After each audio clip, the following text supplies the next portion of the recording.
Assalamualaikum warahmatullahi wabarakatuh dan salam sejahtera. So, untuk bahagian kedua dalam pasal tentang kuadratik, kita masuk pada bahagian yang mana sebelum ni saya dah terangkan bahawasanya dalam ungkapan kuadratik, kita mesti ada A kuasa 2 lah. Depan X kuasa 2 tu sebelum ni macam awak tulis nota dia ada A. Lepas tu tambah dengan B, X. Lepas tu tambah dengan C. So hari ni kita nak meneroka tentang apa perkaitan antara nilai A, B dan C dengan kita punya sama ada bentuk graf dan macam mana kita nak keluarkan nilai-nilainya lah. Okey. So contoh kat sini awak boleh tengok dekat buku teks awak pada muka surat yang ke-4. Okey. So saya perkenalkan, A tu kita panggil untuk apa sebenarnya? Bila kita ada sebarang ungkapan kuadratik, kita boleh tulis dalam bentuk macam ni lah. Macam pengenalan semula ni. So A tu kita namakan sebagai perkali X kuasa 2. B tu adalah perkali X. Lepas tu C tu adalah permalaian belakang sekali. Maksudnya C ni tak ada X. So tempat yang tak ada X tu kita namakan sebagai C. So dalam kes ni kalau awak nampak, ni pada muka surat kita nak meneroka lah daripada rangsangan minda ni. Macam mana kita nak keluarkan A dia, B dia, C dia. Okey, contoh kat sini dia cakap awak ada 2x kuasa 2 tolak 3x tambah 1. So sebenarnya bila kita nak nyatakan A siapa, B siapa, C siapa, sebenarnya kita tengoklah depan x kuasa 2 ni ada nombor apa. Dalam kes ni depan x kuasa ni adalah A. So nilai dia adalah 2. Depan B tu siapa? B kat sini kalau awak nampak dia adalah apa-apa depan X. Termasuklah simbol di depan. So awak mesti bawa bersama-sama ni negatif 3. C pula siapa? C ni siapa yang tak ada X. So dia adalah 1. So dekat B ni macam mana kita nak keluarkan jawapannya? Dia merujuk kepada, okey, kita cuba tuliskan balik. Okey, kalau 2x kuasa 2, so depan x kuasa tu 2. Tolak 4. Okey, tolak 4 ni tak ada x. Okey, bermaksud tolak 4 ni sebenarnya berada di belakang. Kat sini ada tak x? Tak ada. Okey, tak ada x. So kat sini sebenarnya kosong. So bila kita tafsirkan dia kepada apa A, B, C, sebenarnya kita dah boleh keluarkan A dia tu adalah 2, B dia tu adalah kosong, C dia tu adalah negatif 4. Tu contohlah kata kita nak keluarkan apakah nilai A, B dan C. Okey, kita bagi pada C. Okey. C kita tengok. Okey. So macam kita tahu ini tempat A, ini tempat B, ini tempat C. So bila kita keluarkan A ni adalah 1/2, B tu adalah 5, C tu adalah negatif 3/2. Okey, berikutnya D pun sama. Okey, kita tengok D. Okey, depan X kuasa 2 ni kalau awak nampak dia tak ada nombor. Tapi sebenarnya nombornya ada. Macam awak belajar dulu, tingkatan 1. Kalau tak ada nombor, sebenarnya dia adalah negatif 1x kuasa 2. Tambah x dan 1. Sama juga dengan ni pun tak ada nombor. Sebenarnya benda yang tak ada nombor tu dia ada nombor kali dia iaitu 1. So dalam kes ni macam kita keluarkan ini adalah tempat A. So A kita adalah negatif 1. Ni tempat B kan. Okey, so B kita ni positif 1. So kalau positif tak payah tulis lah tambah tu. Okey. C. Dalam kes ni kita tak ada C sebenarnya. Kalau nampak dia tak ada. So sini C dia kosong. Sebab tak ada. So kat sini ada hanya 2.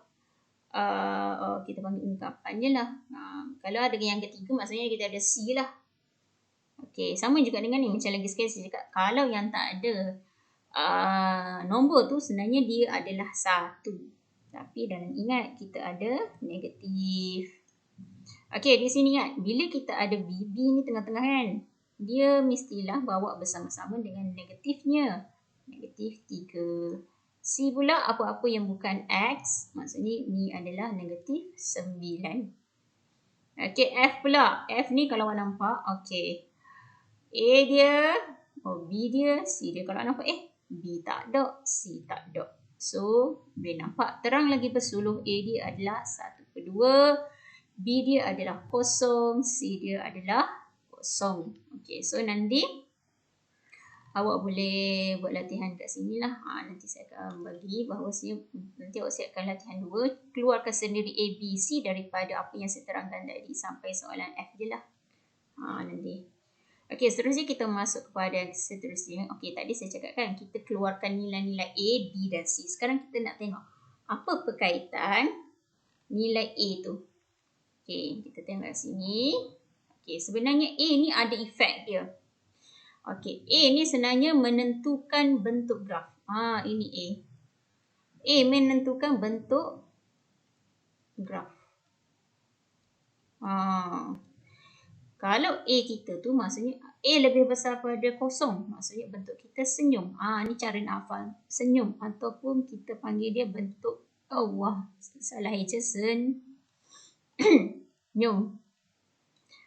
Senyum. You macam ni.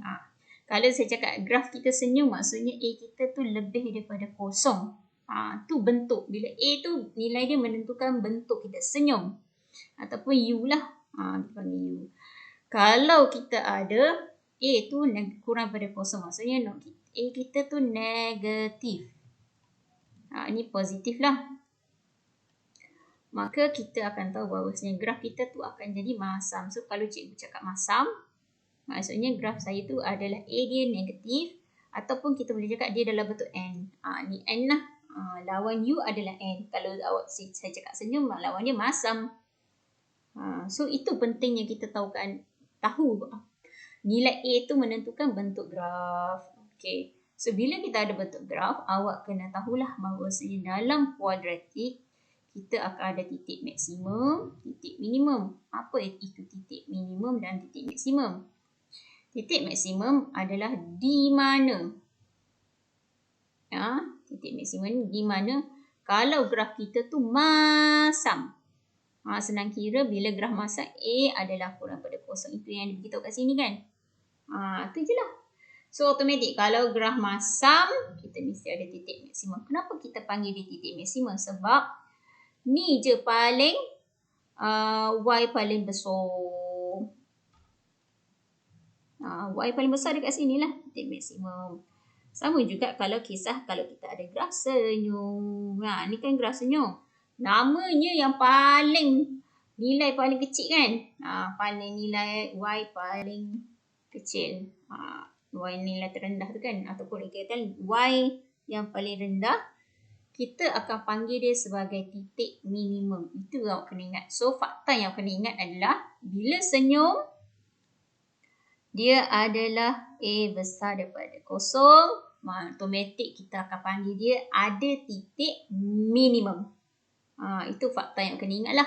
Apa efek A? Dia menentukan bentuk graf dan titik maksimum dan minimum.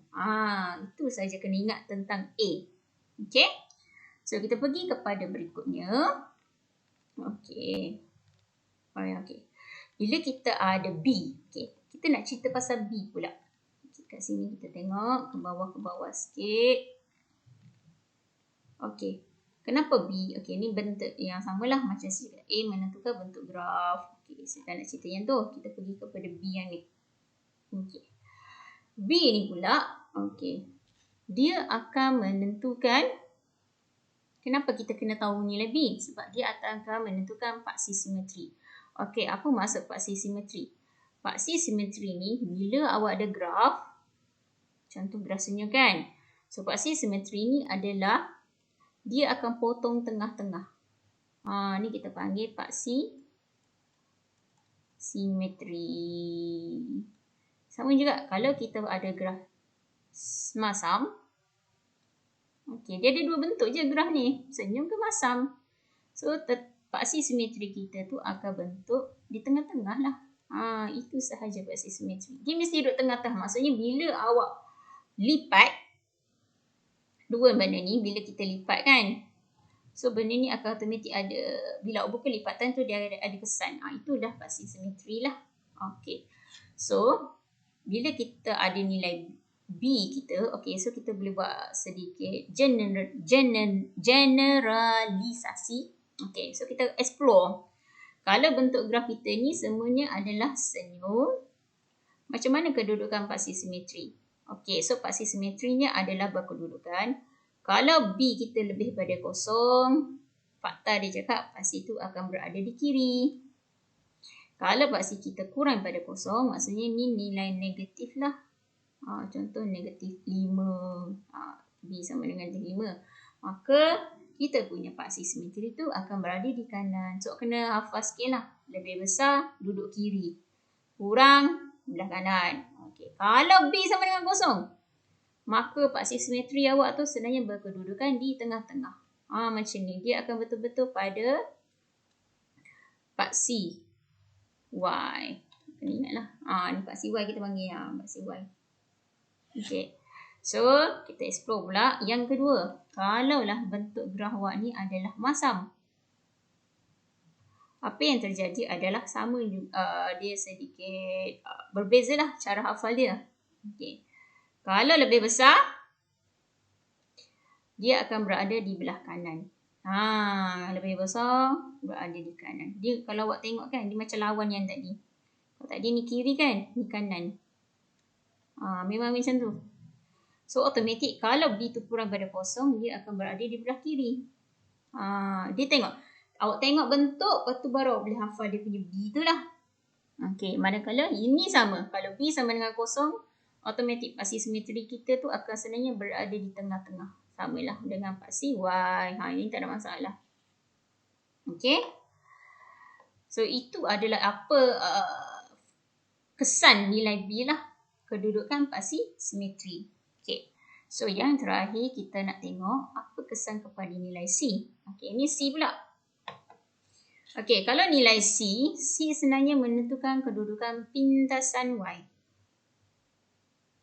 Maksudnya pintasan Y awak tu, okay, bila awak ada graf sama ada senyum atau masam, kita akan ada satu, ni kita panggil paksi Y. Okay, so kalau ada graf awak crossing macam ni, maka di sini kita akan panggil dia sebagai pintasan Y. Maksudnya di mana graf tu memintas pada paksi Y, kita panggil dia pintasan Y lah. So kalau tengok kat sini, C menentukan kedudukan. Maksudnya kalau kat sini, saya tak kisah senyum ke masam, kalau kat sini nilai dia, tengoklah. Kalau sini 2, positif 2C sama dengan 2. So kalau kat sini adalah 5C sama dengan 5. Contohlah awak ada graf yang lain kan. Tiba-tiba awak ada senyum masam. Graf awak tu memintas pada bahagian bawah. Contoh macam ni kan. So, C awak kat sini. So, C awak ni automatik saya boleh cakap dia adalah contoh negatif 5. Mesti berkedudukan negatif. Sebab, awak kena ingatlah di bawah X ni sebenarnya nombor Y kita akan positif lah. Ni tempat positif. Ini adalah tempat negatif. Okay, itu je lah awak kena ingat. Apa efek nilai A, B dan C pada sebarang fungsi kuadratik.